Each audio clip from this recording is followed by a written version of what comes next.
lights are off and away they go. Extremely loose. He's managed to hold on and He missed the complete that. He's crazy stuff. Side Prix is on the grass on the infield before. He slides through, he tags Richard Eck.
Here is where the drama starts. Lap 30, 8 laps to go. Sandobi hoping to take advantage of these lapped cars. Poleski goes dives on the right side. Very aggressive here. This is lap 4.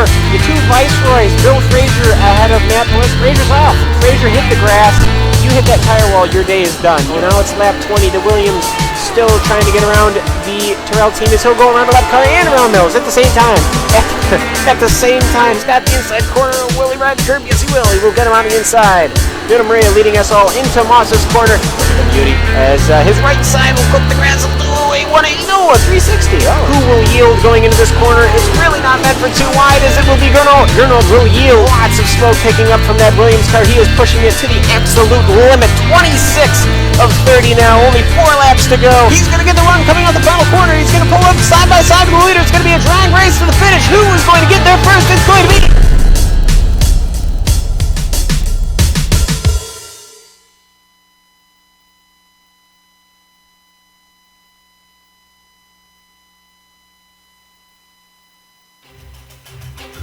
Flying high from the GSRC dirigible, you're looking down at Autodroma Nazionale Monza, which today plays host to the Lotus 79 Classic Teams Championship. It's being streamed for you for your viewing pleasure live as it happens here on the Global Sim Racing Channel and iRacing Live. I'm Sean Ambrose, and today, from the rolling countryside of Italy, just outside of Milan, welcome to another GSRC broadcast. I'm Sean Ambrose, and joining me in the booth today, Formula One Renault pilot himself, Jake Sperry. We've got Joe Peak in the truck twisting and tweaking the dials with camera locations created exclusively for GSRC by its in-house director of photography, the great Dougie Beard. Now, the CCC has been around for a long time, and today it starts a new era with GSRC as their official broadcast partner for this season. The Classics Teams Championship is a competition that runs on top of the official iRacing Lotus 79 series. Their focus is to recreate races from the late 70s and early 80s. Now, this isn't a restricted group. It's open to anyone who wants to try and get the most that iRacing has to offer for the official series. But now it's time to bring him a partner. Jake Sperry, who had a pretty solid run yesterday in that Formula Renault, and well, we're going to let him get on here and talk to you a little bit about Monza today. Jake, what a beautiful day out here on track. Yeah, it certainly is, and Monza always looks to provide some of the greatest racing all the way back in the likes of 1978. We'll be looking to try and find the next Mario Andretti as we move forward. Monza, we're not going to be running that first chicane, so apologies there for our track map, which does show that first chicane. And well, what we are going to be seeing is a very, very quick lap here. We're going to see the dominance of high speed going up against, say, the likes of trying to get that downforce in that we see with the ground effect of that Lotus 79. And well, that is going to be the key around corners like the Lesmos, around corners like Ascari, Parabolica, the Variante della Roggia, turns number 3 and 4. And well, the only way that you're going to find out just how difficult a lap it can be around Monza, even though it looks so easy, is to go on board with the GSRC machine. All right, we've got Amjad Yammer to the GSRC Lotus 79, so let's do a lap around Monza. Blasting down the front straightaway, draft battles will be plentiful. There's no first chicane in this layout, so drivers will be flat to the floor for a long time.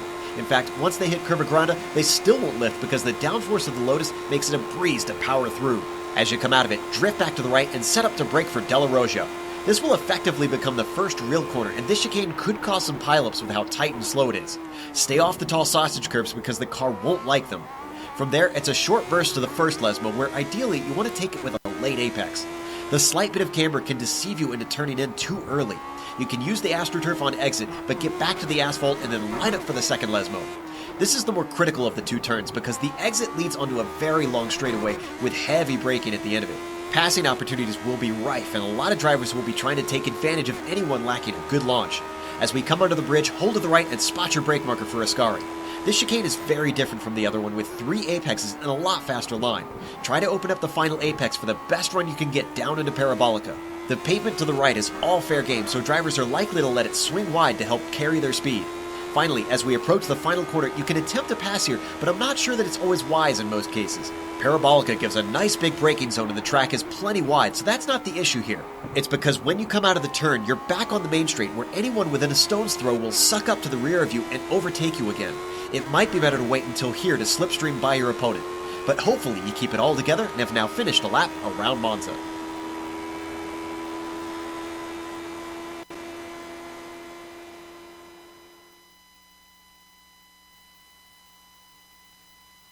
And that was a track around, Monza. Okay, beautiful Monza.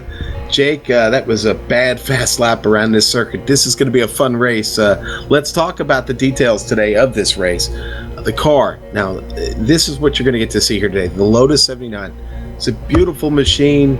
A real throwback to that late 70s, early 80s era of Formula One racing, and 475 horsepower. It's a very, very fast car. It's a light car.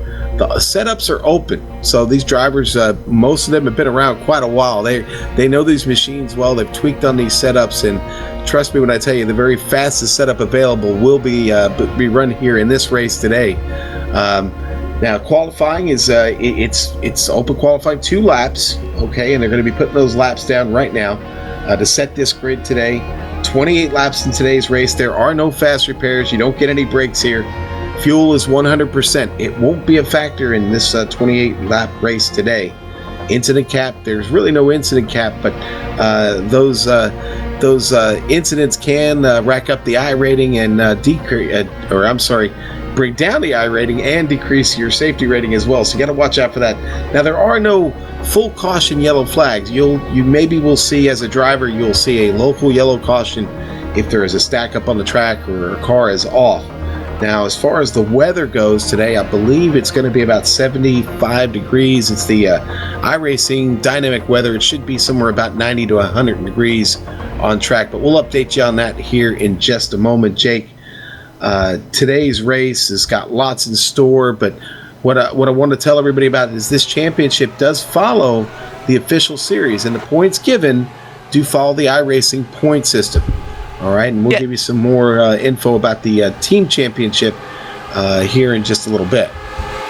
Yeah, and that's going to be something very interesting to look at right now, as we are going to be seeing here. These points are going to be dependent on who shows up and how much rating people are going to have. If, say, one driver can't make it for 1 week, and that will allow someone from the second split to come back up, that's going to drop that I rating. Is actually going to drop the points as well available for this championship. So everyone wants to be racing with the best drivers, but by the same volition, they all want to be the quickest drivers. That's what makes this sort of setup incredibly difficult for those who win races. For example, you could win 5 races each, you could have exactly the same sort of results, but you could still have differing points come the end of the season. That's right, and the thing we need to know about the CTC, okay, is that the members here, or the teams, are assigned by simply joining up on the forums. It's not really an official league. It's just a group of guys, like I said in the intro, that are really trying to get the most out of the series by having a little fun with it, using some of the classic paint jobs from that era, and what we're going to see today is going to be a lot of fun. Yeah, it certainly is, and well, it's nice to see the Lotus 79 in all its glory coming back here.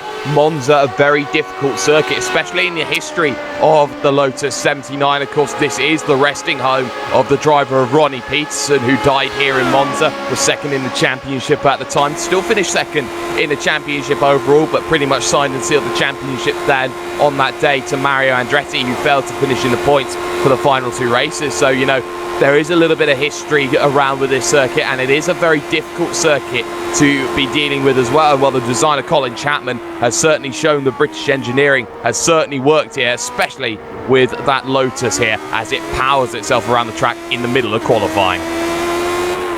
Yeah, we are right in the middle of our qualifying session right now, and Jake, it looks like we're going to have 28 Lotuses out there to start this grid today, and man, that's again, it's going to be very fast as they head across the start finish line off the standing start down into turn one, down into Curva Grande.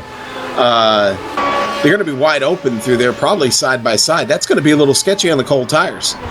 Yeah, it certainly is. It's going to be all about that drive and who can get themselves onto that drive and get themselves into turn number one the quickest here. But you've got to be going as flat out as you possibly can into Curva Grande. It's an easy opening corner going in, but it will be so easy just to lose the back end a little bit, especially as the car wants to step up with these low wing setups here that we are traditionally expected to see with the downforce. First lap's going to come in from Alex Saunders. He does a 1:30.6.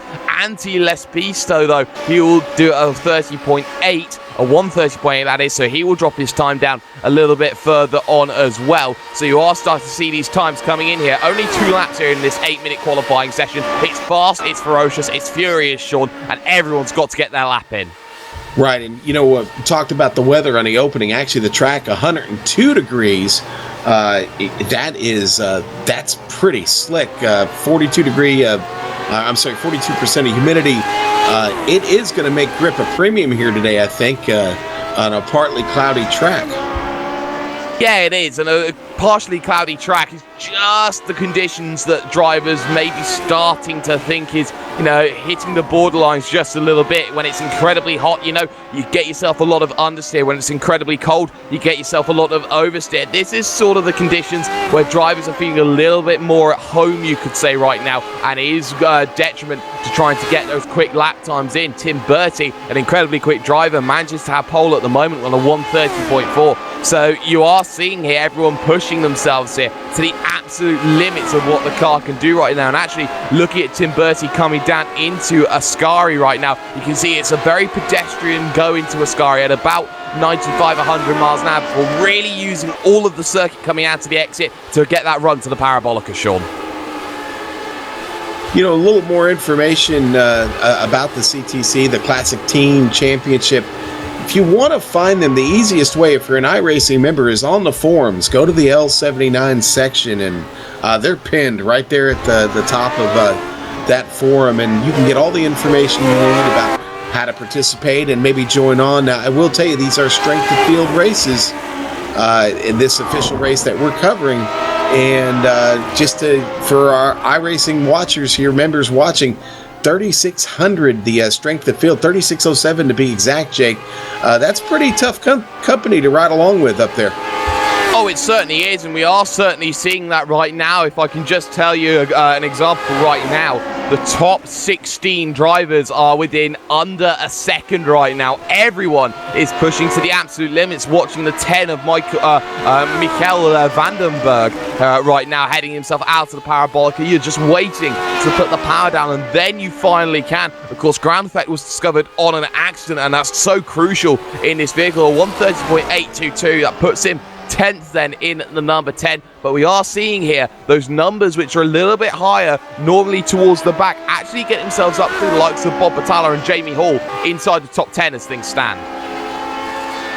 Yeah, and right now it's Tim Bertie sitting at the top. His lap's complete with a 130.339. Ouch. Yeah, that's absolutely sensational for a lap time. And he's standing heads and shoulders above a driver like Kaye Ruakola and doing a good job. Jerno Frischter, though, gets himself up onto the second row. And, you know, you're looking at these times coming in. Carlos Villegas then only goes P number 20. Only one driver as current hasn't set a lap time, and that's Flavio Saturnino actually right now here. He's heading himself now out of the second Lesmo, looking to get that run up towards Ascari. And this is going to be an overtaking opportunity here because you're trying to use the run. It's going to be difficult. You might have to use a lunge, especially as these cars are incredibly wide. Well, I'll tell you what, starting from the back here, a bit of a problem, if you ask me. It's such a high-speed circuit and not a lot of opportunities to make up ground, except for when you're finding passing opportunities in a draft. This Lotus 79 does draft well, and we should see a lot of that on the long straights and through Curva Grande today. Yeah, we certainly will. Well, we've seen Flavio Saturnino there just have a little bit of an error, shall we say, at the corner of Ascari. His lap time won't count, so, qualifying's all secured. And what a qualifying we have seen here, Sean, for the opening race of the season. And let's get to the grid here for the CTC. This is going to be front row, Tim Berti, Cala Rucola in second, Journo Frich in row 2 there in third, Antti Lepisto fourth, Nuno Moreira fifth, Alex Saunders sixth, row 4, Jared Hoffer and Bob Batalla, row 5, Jamie Hall and Michael Vandenberg. Row 6 then sees Matt Wood then qualifying in 11th position. Mark Pickford will join alongside him. Nicola Cocci there in 13th with Alex Millward there in 14th. 15th then will go to Fabian Gerber with Guillermo Valenzuela there in 16th. John Stevens and Philip Lake will round out 17th and 18th, with 19th going to Taylor Bookout, and Carlos Villegas rounds out 20.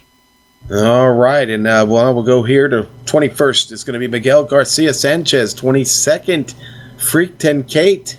23rd, Kevin Jander. 24th, Clifton Cockrell. 25th, going to go to Barry West. 26th, Jorge Castro. 27th, Dustin Wardlow. Dustin Wardlow from the Sox Out Racing and Lionheart IndyCar Series. And then row 14 there in 28th. Last on the grid, going to be Flavio Saturnino. And here we go, getting ready to ratchet this up here for round 1. I'm excited, Jake.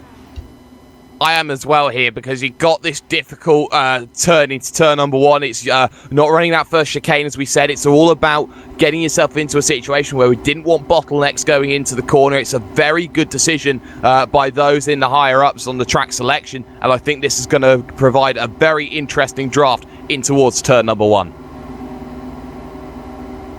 Yeah, I'm with you.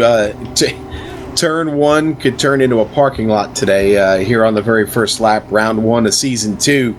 We sure hope not. I'm looking forward to a good, fast race, 28 laps being done before we know it here, and it will go by fast, folks. Hang on to your seat because the grid is up, the lights are on.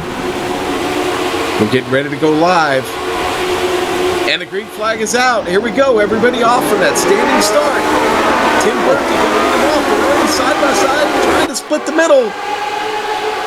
Oh, how about 3 wide into turn number 1? Berti got a shocker down in. And as they get themselves in towards turn number 1, Kale Ruicola then will hold it down the inside. But Berti's not giving this one up. He'll have the inside then as they come towards this left-hander, this left-right, the Variante della Roggia. Won't happen for him just yet here, Sean. Not just yet, but a nice, and a little bit of contact there between Tim Berti and Antti Lepisto.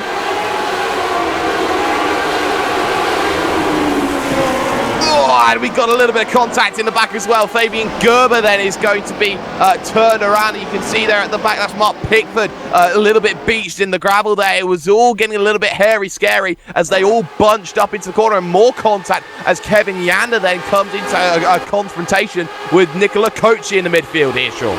Yeah, and I saw Vandenberg get caught up back there too, but Tim Berti falling to second there. It's Rucola in the front, charging down into turn 9 to Parabolica. Here we go. Yeah, you can see here everyone now just trying to get that run here. Matt Wood and Gerd Hoffner then going close, but for the moment it is going to stay line astern. They are going to have to rely on this draft very, very heavily right now, side by side. Wood and Hoffner we have just seen here. You can see running that fantastic little livery. Just can't quite get it going, Ken Hofner right now, and will need to fall back into line to pick up the draft again, but he's got to be careful. Alex Millward there is right behind. Yeah, that was the car I was watching, was Millward, and Millward having a really good run at him. But they're trying to take it 3 wide, heading down the front straight. Leaders getting through turn 1 now. It's not wise to go 2-3 wide into turn number 1. You can see backing out of it is very wise for Millward. Now Fabian Gerber now wants to try and go down the inside. He gets such a run coming out of the Curva Grande. He will send that one down the inside, and he don't think he can get it. He gets a great run coming out of the corner. You can see just how that chicane loves to bottleneck cars up there, and he's done very well to get himself around. But for Tim Bertie, you know, he's not in the lead anymore, so he has lost out to that Takao Ruakola there, and Ruakola has got himself about 0.4 of a second, doing a very good job of things right now, Sean. Yeah, Ruakola really doing a good job of things right now, and now already making it around to Ascari here, getting his way through, about to work on completing lap 2 in this race. And you know what? Everybody, like you said, Linus Stern right now, first, back through about 5th and 6th place. Yeah, and well, it's now a case of having to deal with aerodynamic effect. Although aerodynamics in 1978 was still being researched and advanced, there was still a situation where you... Sorry, Jake Millward on the attack on the inside, battling. Almost made contact there with Gerber. But he holds on to the position, and that's crucial. Gerber now will not have the run coming out of the Parabolica. Here comes Jamie Hall, who had a big moment on lap 1 coming out of Ascari, and they're trying to thread the needle here. A little bit boxed in is Gerber. Nothing he can do. Jamie Hall to the outside. They head to Curva Grande. Thank you very and much. He will have the inside then as they head to the next series of corners. The Variante della Roggia comes up next. Nothing changed up front here right now, Jake. We do have a couple casualties in the pit already, though. Mark Pickford, Nicola Kochi there in the pit. Valenzuela and Michael Vandenberg also out. Yeah, we certainly are seeing this right now, and well, we could see here just what happened on lap 1, and Tim Bertie in a lot of issues then going off the start. Meant he had to lose position, just bogged down, couldn't get the power down. It's very squirrely, very difficult to deal with there, Sean. So now we're seeing that all throughout turns 2, 3, 4. You know, they all bunch up. There was little issues here and there on cold tyres, and in the end it meant that a couple of drivers ended up turning around. Boy, things really starting to spread out up front. Our leader in the front 3 there, Rucola and Bertie and Lapisto, really starting to kind of step away from the field here pretty quick. You go back to 11th place. They already find themselves almost 12 seconds back off the lead. Pass for the lead going on now. It's Bertie. Yeah, you can see Bertie and Ruakola right now trying to go at it side by side, and Bertie's going to back out of it there. Wise decision, doesn't want to challenge into turn number 1, but he backs out so much, he'll allow Antti Lapisto then to come back into it. So it's Finland 1, Finland 3 right now, could have so easily have been Finland 1, Finland 2 there, and that is something that's just a little bit worrying here, because they are allowing the likes of Jono Frisch here to come back into it. Also, Nuno Moreira then getting really close in on the action. Yeah, and just for the fans here, Nuno won the last official race here a couple hours ago. So Nuno certainly no stranger to the circuit. Look for him to be competing for this podium here. He's not far off the pace at all. In fact, making up a lot of ground up already from 5th spot. Yeah, he certainly is. He's managed to gain 1 position in everything that's gone on, and your top 5, well, top 6, you could say, have relatively stayed close to their positions right now. Alex Saunders, in a world of his own, 1.4 seconds ahead of Matt Wood, and about 1.5 seconds, 2 seconds behind Jono Frisch, who's just running away to get onto the back of the draft. This is what became a little bit of an issue in 1978. Everyone just got into that draft, everyone was getting close, and everyone now is doing very well. But as we say that, Jamie Hall has managed to blow his engine up on lap number 4 there, just on that lap that we just seen. So Jamie Hall in a lot of issues. Here comes Tim Bertie. Good fight there from Bertie. Going to stay in the tow. Jason Rucola Gonna look to the inside. Rucola goes a little bit defensive there. Nice run there through the chicane. Yeah, good run through there, and that's what you need to do. You just need to be patient through that corner. You don't want to be trying to spin up the rears. It's so easy to do it and so easy to spin the car through there. It might have grip going in through from ground effect, but you have to rely on more air passing through underneath the vehicle for that ground effect to become more of an effect. It works better in high-speed corners for that car to really work. In low-speed corners, it's a lot more difficult, and for those drivers here who are trying to just find a way through, the way to do it is just by waiting and being patient and using that draft to their advantage. Yeah, we're seeing a lot of the drafting right now. They've really they've spread out into different drafting lines here around the track. And I think maybe here early on, we're still really early days in this race. Probably best to just kind of stay in that draft and ride along until you're really ready to make your move with about 3 or 4 to go, right, Jake?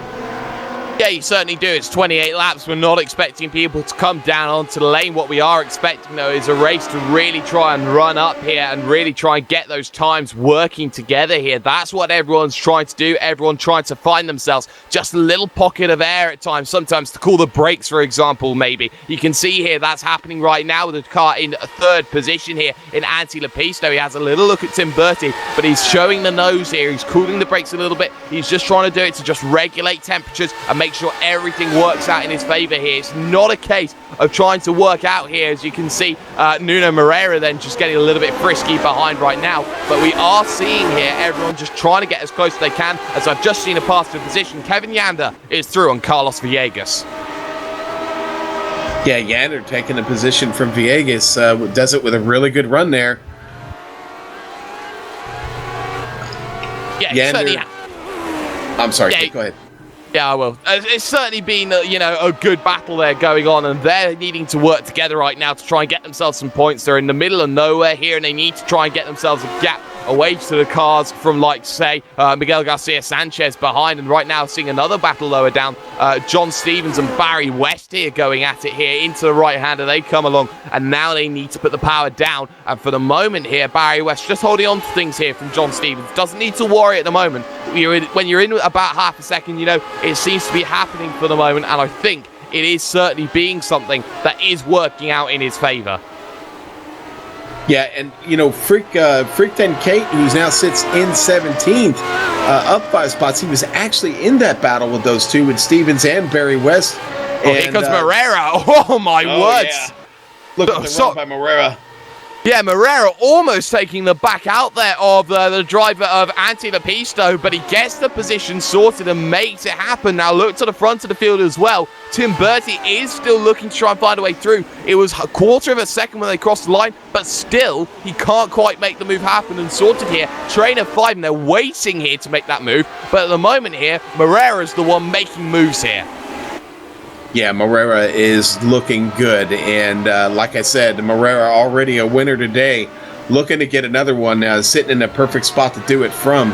And you know what? Let's face it, the safety of being up here in the front of this pack right now is nice.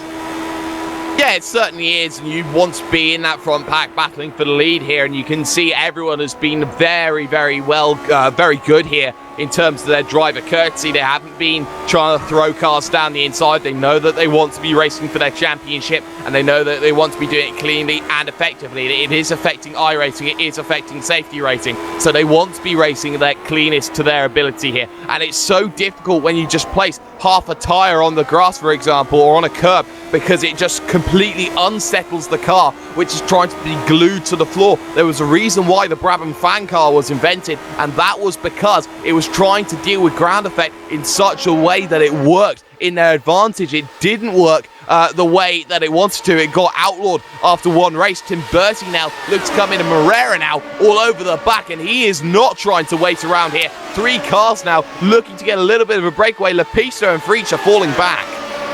They are. Lepisto and Freach are falling off quick here. Of course, you can always try and make it up a little bit here in Della Rosia, but those 3 are really starting to run away just a bit. Running their own race now. Yeah, they certainly are trying. Lepisto hanging on there to 4th place, just barely. I mean, place, I'm sorry. I mean, the only thing he's doing here in 4th place, Anti Lepisto, right now, is the only reason he is still able to stay onto the back of these drivers is because Moreira is getting held up a little bit here from Tim Bertie and also the driver of Kalle Ruokola right now, because he gets to these chicanes here, he's right tucked in under the back, has to back out of it because he's too close, and that just allows Anti Lepisto to come back into it here. He'll now get the fringes of the draft, but because the cars ahead have that draft also, he doesn't gain any advantage down the straight, and that's where he's going to lose out in time here. 8 laps done on start lap 9 here. We are about 1/3 distance in already. Yeah, Nuno, yes, you do start to get the feeling that Nuno's being held up just a little bit, but it seems like Nuno has the patience to hang in. We got a battle for the lead, though, up in front of him. Oh, and here we go, and Kalle Ruokola then is under pressure, and Bertie has had enough of sitting there and waiting. He'll now take to the lead, and here comes the driver of Nuno Moreira. What a run he's going to get. He's going to go down the inside at turn number 1. He tries it. He has to back out of it there. It was a little brave there, you could say, and I'd have to say fair credit if he managed to make the move there. He'll now try it down into the left-hander here of the chicane, and he just blocks it down the inside. He gets the position, but he loses so much time here to the driver of Tim Bertie. Now here comes the driver of Jono Frisch. Yeah, who got around Lepisto during that run as we were following that up front. This is a great battle up here. These 5 cars are really slugging it out. Yeah, they certainly are, and Frisch just not close enough here. Needs to try and get himself past Ruokola now, who is starting to struggle. You can see just how much that gap has strung out then after that one move alone. Frisch on the outside, then into the Variante Ascari, and he'll get the move done before they even touch the brakes, but he runs wide on the curb. He has to slow everybody down, and look who's now on the back. Alex Saunders is there in the 3, thinking, oh, thank you very much. I'll try and use the draft to my advantage. Now here comes Lepisto now, trying to go down the inside towards Parabolica here, and Kalle Ruokola now in all sorts of issues here, falling like a proverbial anchor into the ocean. Yeah, and Saunders doing a really good job of getting up into this fight. He'd kind of fallen off just a bit, used the advantage of them fighting to gain some ground, and now Saunders makes this a party of 6 up front. But it's Bertie now opening up 2 seconds on Nuno. Yeah, 2 seconds already, and that just shows you just how much everyone's getting held up. Again, Lepisto under threat here. Alex Saunders then, actually I would say Kalle Ruokola then under threat there. Lepisto unable to get past just yet, but just needs to find himself that one move that makes it happen. Fortunately enough, everyone has stayed on the straight and narrow here, and again, you can see Lepisto just trying to work that car in, snap bit of oversteer, had to saw at the wheel to correct it there. So now we are starting to see here these battles going on. 7th and 8th battling as well here. Matt Wood and Gerd Hofner then, they're still not out of this one here. They're still in the running. Yeah, and Barry West holding on to 15th, but not by much. John Stevens putting a lot of pressure on him right now, trying to get him to make a mistake. It's New England driver and John Stevens in Barry West, UK and I, a little cross the Atlantic rivalry going on there. Yeah, certainly is what we are seeing right now. John Stevens trying to get past Barry West. And West, oh dear me, West has lost it coming out of the Variante, out of the Lesmo, sorry. And that is a case of why this is such a difficult circuit there. Just got a bit of a slide going on, couldn't correct it quickly enough. And in the end, he ends up in the inside Armco. And that is Barry West's day, all but sorted, still not turned around. And that's just a horrible place to lose it there. And the front end damage on that car is going to make that very difficult to drive with no fast repair. That could end his day. Yeah, it certainly could. He does finally get it going again, and it's so difficult to turn these cars around. These gearboxes are very, very heavy to deal with. It's none of this flappy paddle stuff that we see now in Formula One. You know, you've got to use your good old-fashioned 8-shifter gearbox to try and make sure that works, and you have to try and make sure that you are going to get yourself cleanly home to the line here. That's not going to be the case for Barry West, but that just shows you John Stevens did all the right things. He didn't make the move. He sat and he waited, and he forced the mistake out of the man. Yeah, I hope it wasn't our fault. I hope that wasn't a little bit of a commentator's curse going on there. Back up front, it's still Tim Bertie with a death grip on Monza right now. Nuno, now I will say, Nuno Moreira is starting to gain a little bit of ground. That gap down to about 1.6 seconds. Nuno was faster on the last lap, so we may have a race here pretty soon. Maybe, but he was only quicker by a few fractions. A 1:31.147 meets a 1:31.166 for Tim Bertie, who has himself a little bit of a wiggle through the mid part of the Parabolica, gets himself going back again. But now it's Jono Frisch now on the final spot on the podium, and now we are starting to see here the gap string out a little bit more. Matt Wood, though, still under pressure in that Marlboro McLaren livery right now. Gerd Hofner then is looking to try and work his magic here, get himself right in, trying to tuck in underneath, use the toe to his advantage. Hofner is going to get the run and potentially into turn number 1. They pass the braking point for the first chicane, which we won't use. Now they're side by side into the corner, and now, Sean, a very comfortable move for Gerd Hofner. Yeah, and Hofner, though, you saw that the front of the car was really unstable getting through there. It was sketchy, but he pulls it off nice, gets down in the chicane ahead. Hofner, give him the position up to 7th. Yeah, very well done there by that respect. And actually, Nuno Moreira just set the fastest lap of the race, a 1:30.976. The only man to break into the 1:30s during this race run. So Nuno Moreira here is trying to close in hand over fist. And actually, I think he is closing hand over fist. And Tim Bertie has to be incredibly wary here about the driver he has behind him. Moreira, we know, will go for a gap if it presents itself. He certainly will, and he has reeled him in. As they come down that final stretch, heading into Parabolica, good chance for Nuno to pick up even a little bit more time. Yeah, I mean, the gap came down by 1/10 last time, and now he's had slipstream and toe to try and work with here. And it seems Moreira has the race set up absolutely on point right now, as you can see. Just need to check the times again, though, as they cross the line. The last times was a difference of 1.6. Now it is just down to 9/10 of a second here. So now he does have the toe, and again, a 1:30.9, even quicker lap time by a few more fractions. Moreira on a charge. Okay, going into turn 1, it's real close back here for Lapista and Saunders, side by side. Oh, man, heading down to the chicane. Lapista's got the inside, but Saunders going to try and make it work up top, and Lapista gets out of the pedal there just a little bit. Yeah, he certainly does, and well, now you are starting to see here Lapista. Oh, my word, there, he just completely got that one wrong, and you can see there a little half spin almost there coming out of the corner because he just managed to clip the AstroTurf and the grass there. So anti-Lapista, a big mistake. He got it all shades of wrong coming into that corner, Sean.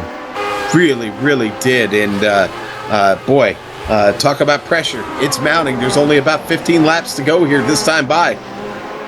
Yeah, there certainly is here, and well, now it's a game of waiting here. They know who their rivals are. They know who they need to be fighting around here. And, you know, we are seeing here the mistakes creeping in one by one here, as we are still seeing battles. Jorge Castro and Clifton Cockrell here. Both of them have been incredibly quiet here, and both of them are on an absolute monster charge right now. Cockrell up 11 positions, and you can see Castro up 12, trying to make it 13 right now. So attrition rates, we have seen quite a few cars actually fall out of this event.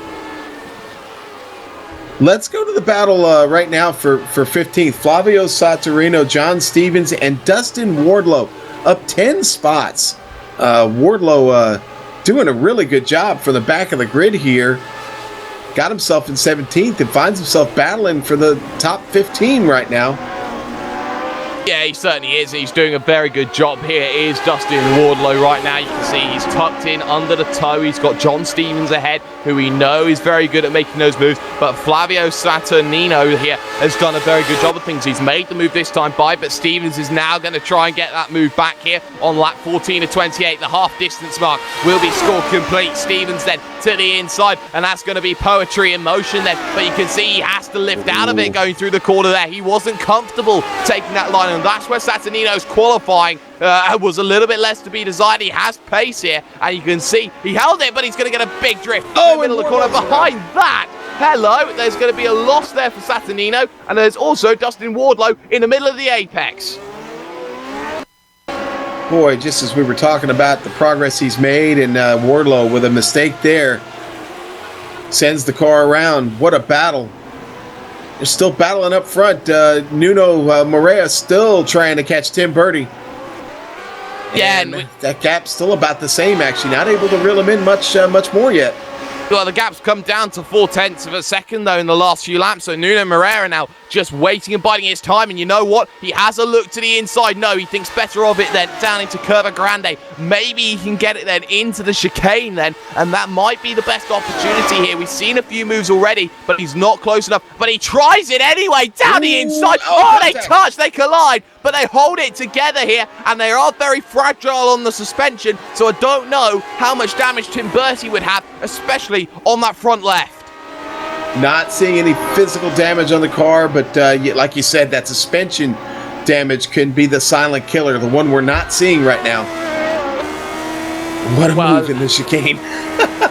It was late, shall we say. Well, Nuno Moreira, I was wondering if he wasn't expecting to commit to that, because originally it didn't look like he was going to come down in. He just let off the gas pedal a little bit, decided to be a little lighter on the brakes, and Bertie, well, he left the door gaping wide open there, and well, he's lost the position, unfortunately.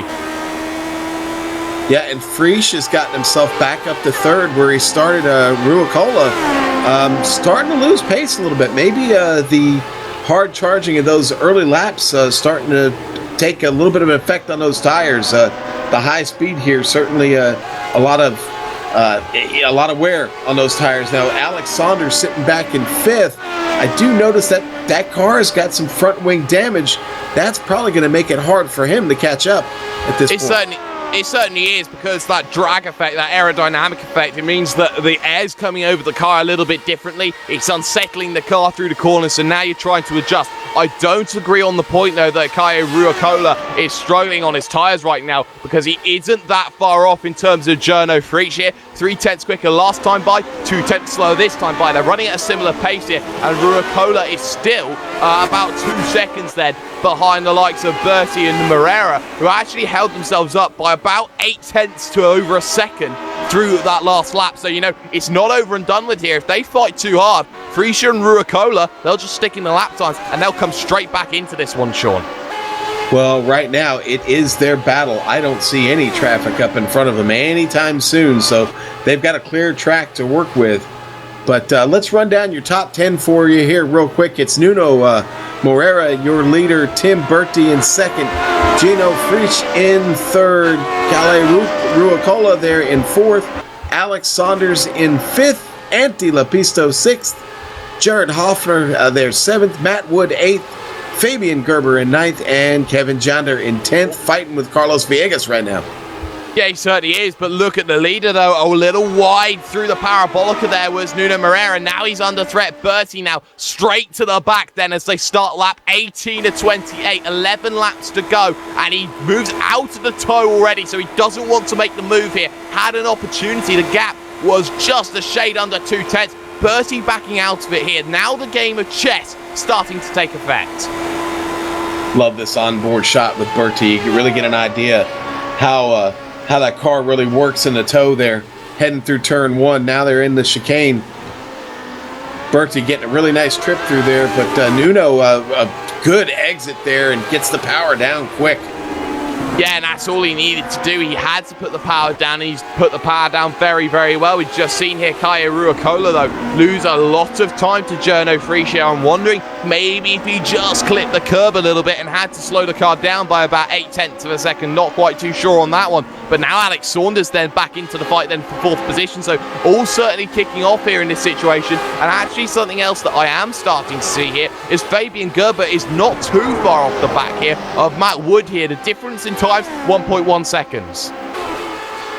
Yeah, 1.1 seconds. We've seen that made up on the straights here. If you can get into someone's toe, you've got a chance to make that up. And I would imagine, we're 11 laps to go here. Maybe a little bit of fatigue starting to set in. Maybe a chance that someone's going to lose focus in front of you. We saw Wardlow have that mistake. We don't know if that was part of it, but certainly that can happen. Certainly can. It's a very heavy steering that you have to deal with as well. It's not light, it's not loose. You're having to deal with this big clunky wheel that you're trying to work around with here in the car. So now you are starting to see here drivers having to use this as a test of their own strength.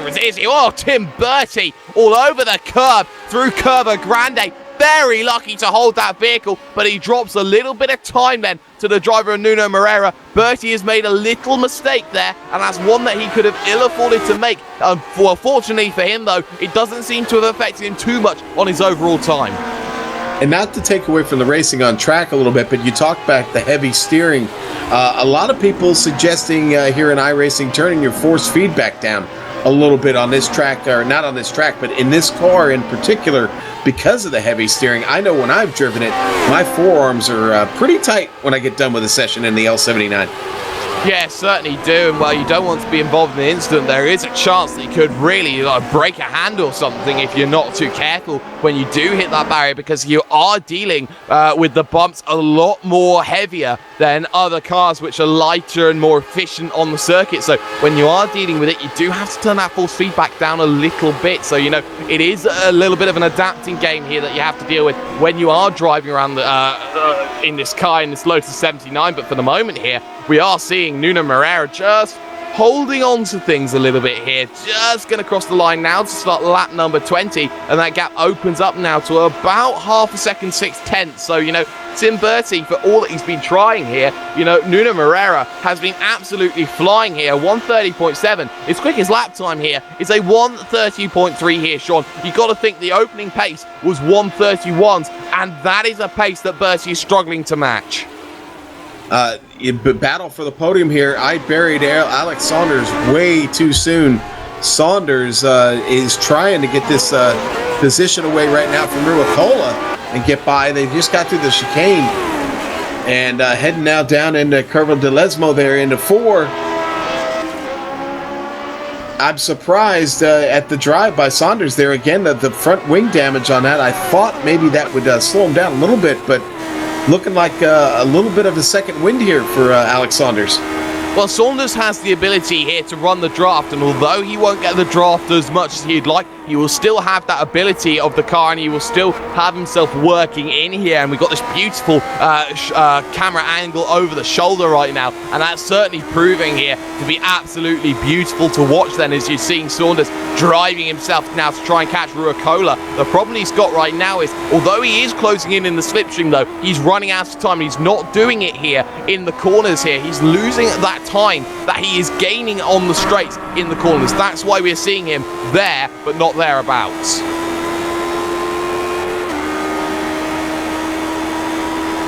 Well, and for, you know, I want to go back through the field here just because there are still some good battles here through the field. John Stevens and Bob Battalla are now. Bob Battalla now in a battle here. We haven't talked about him much today, but he is caught up to Stevens, and they're trying to make a run of it there in 14th and 15th place.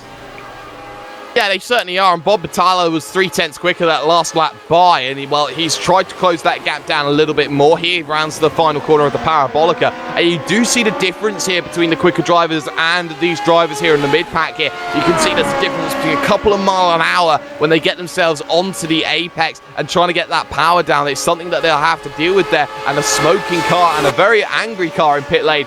Mark Pickford, 12 laps down, he's decided, right, if I'm not going to finish here, the engine won't last for the next race either. You can see now John Stevens, he just holds that advantage for a little bit. 31.7 beats a 31.6 here. So these drivers pretty much line astern. They're going to stay for the moment. All right, back to the front. Bertie is starting to pick things up just a little bit. Heading down the final straight here into Parabolica, and Bertie is starting to really close this gap on Moreira. Oh, you can see he gets right down in tight onto the brakes. A wide line taken from Moreira here to try and open out the corner to get as much pace as he can coming off of it. But Bertie is there, and he'll have the greatest opportunity that he's had to retake the lead, tucked right in underneath that 175 miles an hour, and it doesn't look like he wants to make that move just yet. No, he doesn't. So he is backing off of this one down into the straights. He could have easily made that move. He was there in under a 10th, and I think he's trying to wait for the final lap to make sure it is paramount to do it here, because turn 1 here, that Curva Grande, it has been the primary taking opportunity even, and now Moreira here is now starting to drive defensively here, starting to become, in the words of a good friend of mine, the defender of the lost corner. And tell you what, Moreira had a really tough trip there over the curb, throwing the rear end of the car up and coming down hard, and Bertie really just on it right now. Gets a little left to center there but Birdie not losing any ground to Moreira there. No, he certainly is. I love this fight. Yeah, I absolutely do as well. I think it's a testament here to Bertie will happily sit and happily wait here to try and make the mistakes and make the moves. As Moreira, we thought he'd break away. He just hasn't been able to. He's not running those 30.3 lap times. He's running, again, the 30.9s, 30.8s. Tyre wear starting to become a little bit of an issue here as they are pushing forward in this one, and that is something that drivers are having to adapt with here. You know, you're always squirreling on those tyres. You're always knocking off a percent or two of the rubber here, of the overall tyre tread. So at the end, you know, you're not wanting to be running them down to the canvases, but, you know, they are struggling here, and they are very, very heavy on their fuel and very heavy on their tyres as well. Yeah, I keep scanning through the field here to find any battles, but it looks like for these last 6 laps or so, we're going to be locked in here on the top 5. Alex Saunders still trying to pick up this spot on Ruicola, and I think that battle's going to come down to the very last lap. On screen, though, Birdie on the attack, still looking to get around back to Saunders and Ruicola. Both battles really good. Oh, Ruicola with just a bit of a slip up there through the chicane. And Saunders kind of followed him there with a bit of a slip-up himself, loses ground to that battle. Yeah, that's very unfortunate that Ooh picked me here. I found a battle lower down here. Jorge Castro under pressure from Dustin Wardlow, who had that spin earlier on. 17th and 18th then as things stand right now. But you have to say, Wardlow now is really needing to try and get himself into that toe. Every point matters. Every little inch is needed to be found. And Wardlow is just simply not going to be close enough coming down the straight. Jorge Castro has enough legs at the moment here in this battle going on there down the front straight, and coming down the back straight now here is Nuno Moreira. And the problem they have here as they look to start lap 23 or 28, 6 laps to go, is come the end of this one, they are going to catch Taylor Book out. Yeah, finally going to start to see a little bit of traffic up in front of him. And you said that's going to be a book out up in front of him. But I'll tell you what, these two are going to take it right down to the last lap for us here today on the Global Sim Racing channel on iRacing Live. Tim Birdie is still trying to just close it in. I think he's going to save it for the last lap at this point. Don't you, Jake?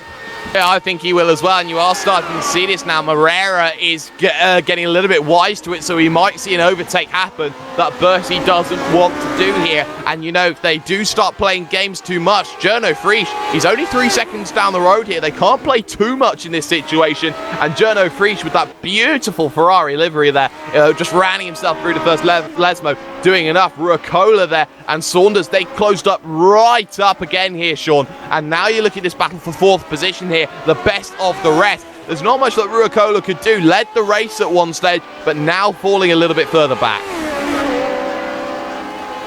Yeah, and Saunders had the trouble and again the damage on the front wing there, but has been a strong competitor regardless. Just a couple laps ago, turned the fastest up. Oh, and Saunders really loose right there through the chicane. I mean, we're in the late stages here, Sean, and when you do make mistakes like that, you know, you are costing yourselves opportunities, especially with Kaye Ruicola here, who hasn't made a proverbial mistake as such all day. His pace just hasn't been up there. So Ruicola then just getting himself a little bit fortunate right now in this situation here. We've crossed the line now, 5 laps to go, and in the 5-lap sprint, this is going to be over and done with in about 7.5 minutes here. This is fantastic stuff. Journo Frisch really in his own battle with the track in 3rd, sitting all alone. 3.5 seconds behind Tim Birdie and about 2.5 seconds up in front of Ruicola. That's a good podium spot there to have. Got to be solid here for these last 4.5 laps. The battle up front still intense. Moreira doing a good job of hanging onto this lead. Birdie back there with a plan to take this away from Moreira. Yeah, he's certainly looking for that plan indeed. And well, in 1978, the first edition of Grand Prix was hosted. Murray Walker in the commentary booth for that one. That one then, as they look at this one at Monza, would be just as good in terms of the racing that we're seeing right now compared to what we saw in 1978 for the real thing here. Moreira holding on to things for the moment. Bertie just waiting it out here as Nuno Moreira's number 9 here, the Iberia driver, against Tim Bertie of Club Diach then, looking to go at it, looking to try and find that way through. But again, Bertie isn't close enough just yet, but he needs to be close enough coming onto that final lap, that lap 28. Coming onto lap 25 right now, Moreira still holds himself about a 4/10 gap. And you have to start to wonder as you look at this track, there's traffic up in front of them.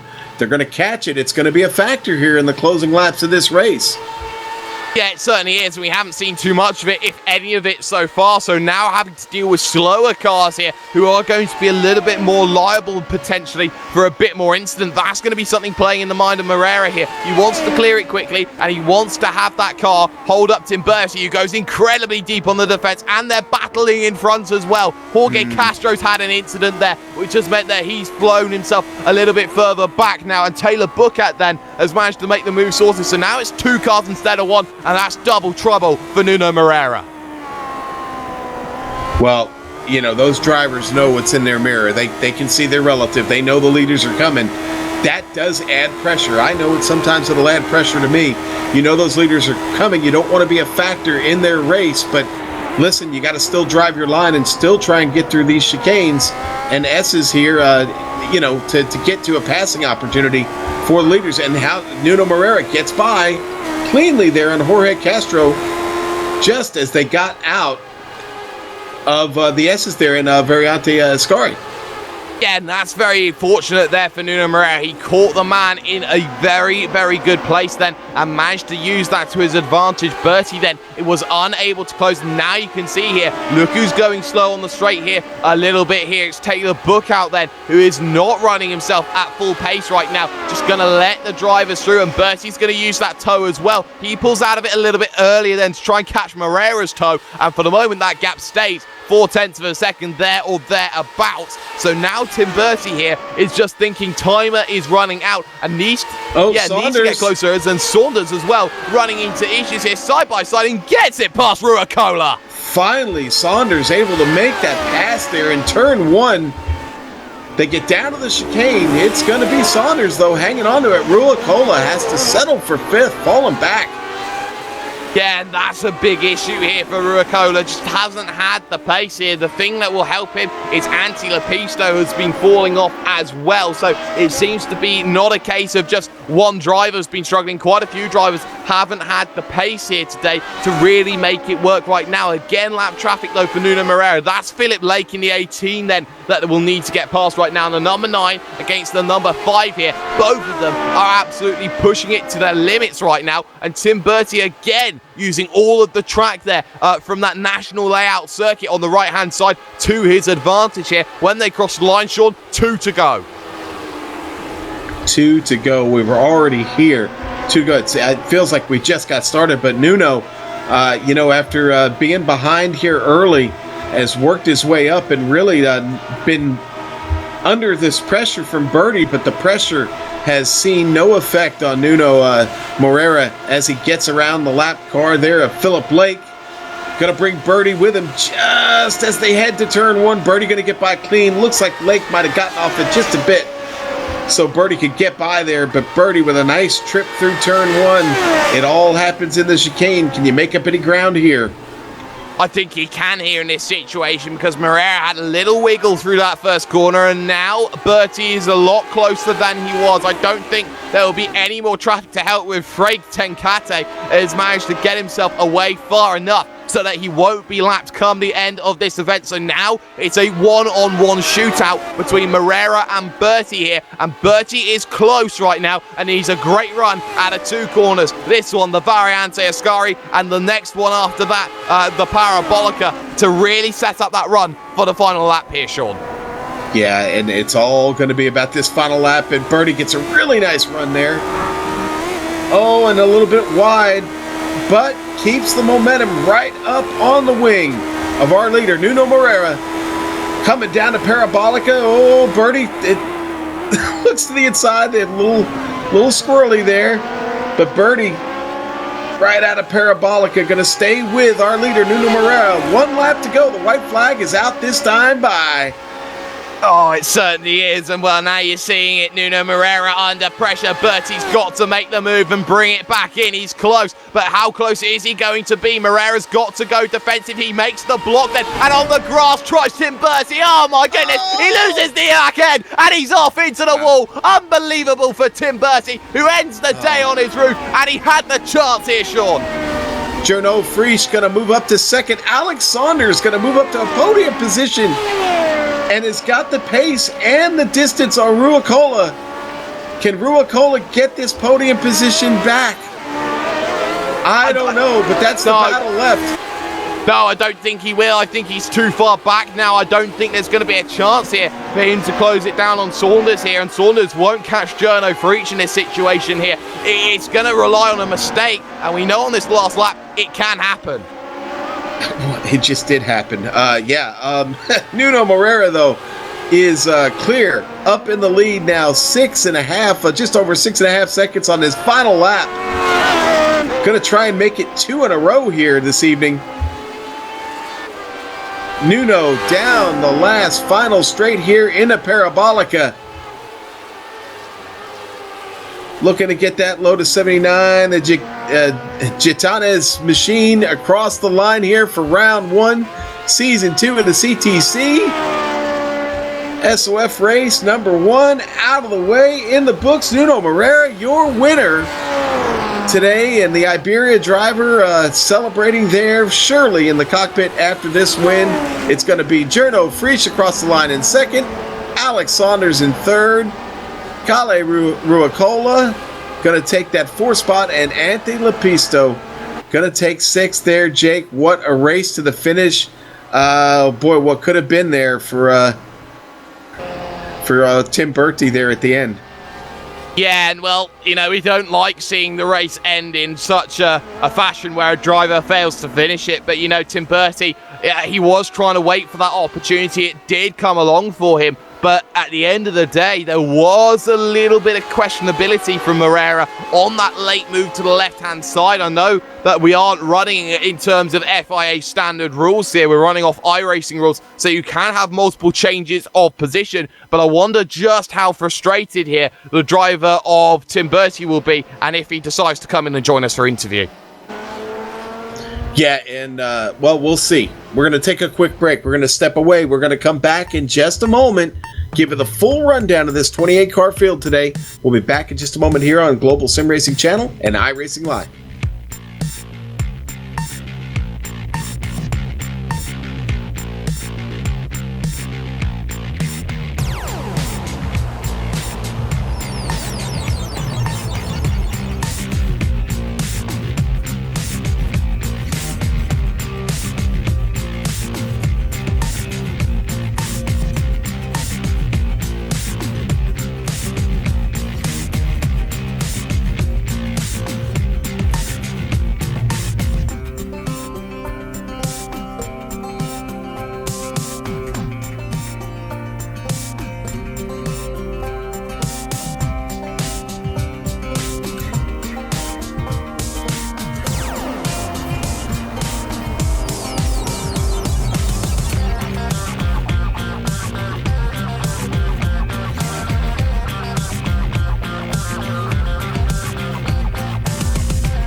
All right, welcome back this afternoon on the Global Sim Racing Channel and iRacing Live. You just witnessed 28 laps here at Monza, the Lotus 79 Classic Teams Championship here, strength of field race this evening here overseas. And Nuno Moreira, your big winner. Let's run down this finish for you. Nuno Moreira going to come home first today. Gernot Prix second. Alex Saunders with an amazing run to take that third place after the bad luck there at the end with Birdie.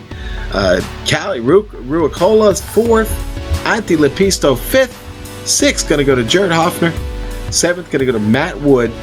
Eighth, Fabian Gerber. Ninth, Carlos Villegas. And 10th, Kevin Jander. And then looking back here, 11th position goes to Miguel Garcia Sanchez there. Clifton Cockrell coming home in 12th position, plus 12 for the day. John Stevens did very well early on. He finishes the day in 13th, with Bob Battalla 14th. Flavio Saturnino there will finish in 15th position, starting from the back of the grid. Dustin Wardlow, though, will come home 16th. Classed as 17th overall will be the number 5 machine of Tim Bertie. Freek Tenkate there will finish in 18th position. And 3 cars, one lap down, but the 2 that I'll be talking about, Philip Lake and Taylor Bookout.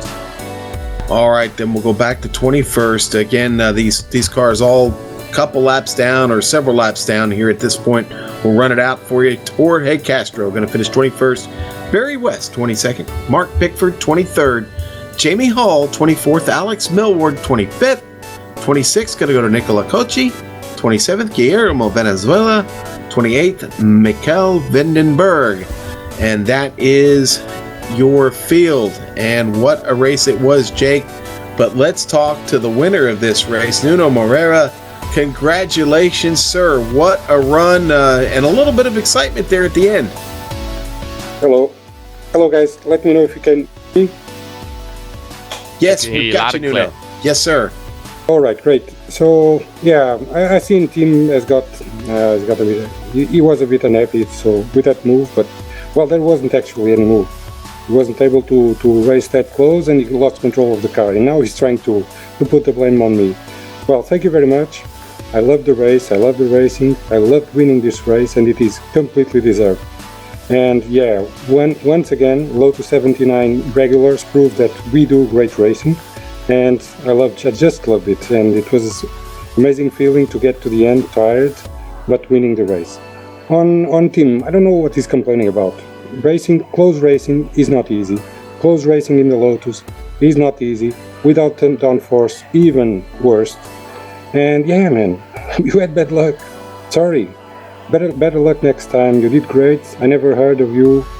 Great racing, but hey, don't try to blame someone for something that it was your own responsibility. Well, Nuno, that wasn't your first win today. I was actually watching the earlier race just before this one, and I saw you had won that one. You seem to like this circuit. Yeah, I do. I practice a lot. I had like this 13 week where I could do some extra practice because of work and family and all that stuff. So it paid off. I had a great racing setup, and I was clearly the faster today. Well, congratulations, Nuno. We look forward to seeing you next time, and who knows, maybe we'll get a chance to talk to you again here on the podium. Anybody you'd like to thank? Hey, thank you everyone that got to the race and made this another great season opening for the Lotus 79 community. I think those are the guys that should be appreciated. All right, and that was Nuno Moreira, your race winner today. Jake has caught up with Gernot Prix, our second place finisher today. Gernot finishing second position, started the day in third. A very difficult early start there. Trainer 5, Trainer 6. That toe is always going to become a factor in this Lotus 79. We certainly saw that early on. For you, is it a case of just trying to find yourself a little bit of a clear space maybe early on, especially when you're dealing with the fact that you've got some very quick drivers all trying to desperately get through on you? Hi guys. Actually, I was trying to close the gap to the leading duo because driving alone here without any draft is not exactly the best thing to do. On the other hand, I tried to clear to keep some distance to the guys behind me because I wouldn't want to be involved in a fight with those guys. So yeah, actually I was driving alone for quite some time. Unfortunately, I never was able to close the gap to the leading two guys. Wasn't able to close down that gap, but for you, you were in a situation where you were trying to hold that gap between one driver and another, and you had the likes of Ruicola and Lepisto looking to try and fight behind you, Alex Saunders also, and you had Moreira and Bertie there just ahead of you. So for you, in the middle of two different areas, trying to deal with everyone going forward, just how difficult is it to wrestle this Lotus 79 for most of the people who haven't tried this car? It really depends. There are some guys that jump into the car and are quite quick right from the beginning. Some others really struggle with it because it's a little bit special. On the other hand, I like downforce cars. I like the Lotus a lot for that. And Monza isn't exactly the typical track for the Lotus because it's no downforce at all, and the car is really tricky to drive around here. Certainly is, and you're moving on to next week with a lot of momentum here. Second place isn't something to shake a stick at, and for you, vital points in the championship. How are you feeling in terms of getting a very respectable result out of here? I must say I have to be happy with second place, although I was very lucky. So Tim would have deserved at least a podium, if not the win. So yeah, I'm lucky to take second place today. Well, one thing I will ask now, is there anybody you'd like to thank or dedicate this second place finish for you today? Well, not really. Maybe dedicated to the series. Thanks for Nuno for organizing the broadcast. Thanks to you guys for doing them. I think it's good for the series. We always have to care about the series, do a little bit of public relations to keep it alive, and I think it's still working very well. Thanks. Still working very well. Journo Friesland coming home in second position overall. And well, Sean, I do believe you may be having the most controversial person here today. Well, I don't know if he's the most controversial person, but Tim, I'm gonna give you a chance to talk here. Let's keep it calm. Let's keep it clean. Everything's good. We're all friends here, okay, buddy? Yeah, I'm all right. Thanks. I mean, you know what? Nuno had his chance to say his piece. Go ahead. Tell us how that unfolded. I mean, the final lap situation. Yeah, the final lap there. Yeah, basically, I was waiting until the final lap to make a pass on him because he really looked scary in his driving, so I decided to stay behind him to not risk anything. So then I was there for the first time, and when I was in his draft, he went right and he went left and then he went to the middle and then he went right again. And when I finally was next to him on the left side, he just pushed me off the track on a straight line, which is quite an achievement, in my opinion. Yeah, and we're watching that replay on the screen now. It really was getting over into the grass there that really kind of ended it for you. You just weren't able to catch the car, but what a fun and exciting run to watch. I mean, you really had him in your sights for most of the way. You had really good pace. A lot of experience on this track? Not more than anybody else, probably. I think it was my first competitive Lotus race today, so in terms of my pace, I'm pretty happy. I think the front runners were quite the same pace, like the first 5 or 6, but I was fine. I was happy with my pace, yeah. Well, you'll be back to get him again next week, and we wish you the best when you do. Hey, it's all fun, and no lives or no equipment expenses spent today, so we're in good shape. Well, don't say there no equipment goes broken there, but okay. No, it was fun until that final lap, actually. Thank you. Well, Tim, hey, thanks for being a good sport and coming in and talking with us. We look forward to talking to you again, buddy. Yeah, thanks. All right, that was Tim Bertie, and for his efforts today, he's going to wind up with a 17th finished, and we'll find a nice parting gift for him. Maybe we'll send him a GSRC koozie or something. So we'll see if we can make that happen. But Jake is caught up with Barry West. Barry finished 22nd today, had a decent run, and Jake. Yeah, Barry West joining me right now. Early on, we did see your little escapade coming out of the second Lesmo. Started off pretty well, down towards the back of the field, though, and trying to make that gains up the field. How difficult is it to really overtake in this Lotus 79? It's when you're not damaged, it's a little bit easier at Monza, but after that incident and damage, and I think a two-minute pit stop to repair, I was going great guns till then.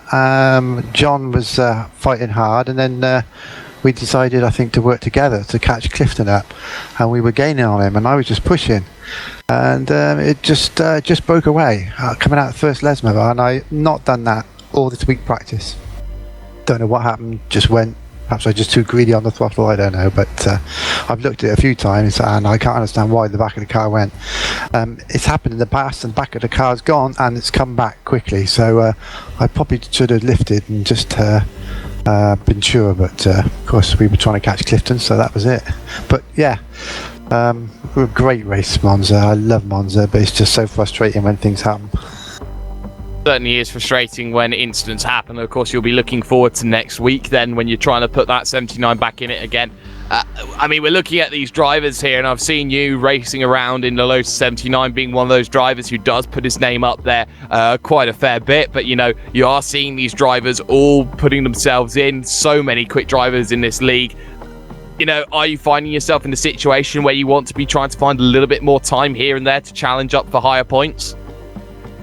Yeah, that's the idea, but I mean, with the strength of field races, it's so difficult to get in. I mean, last season I didn't make them all because of my I rating, and it's taken a pounding lately, so I was trying to get that back up to over 3,000, and then hopefully we should be there, but I was surprised to be in there today, but near the back, but I made a great start, and I think I went from, was it 22nd up to 15th I was when you know, we made the incident, but yeah, it is difficult. You've got to put the hours in. Yeah, there's a lot of help in the community as well with setup, so it's a great community. Yeah, it certainly is a great community then. Joining us then was the driver of Barry West. Not the way, though, he wanted to end it that day, 3 laps down then in 22nd position. But Sean, it's a brilliant day here that we've seen, and well, we've seen some great action, and we've seen the beginnings here of an almighty rivalry here. Oh, we have. Absolutely. I have a feeling Nuno Moreira and Phil Berti have not seen the last of each other.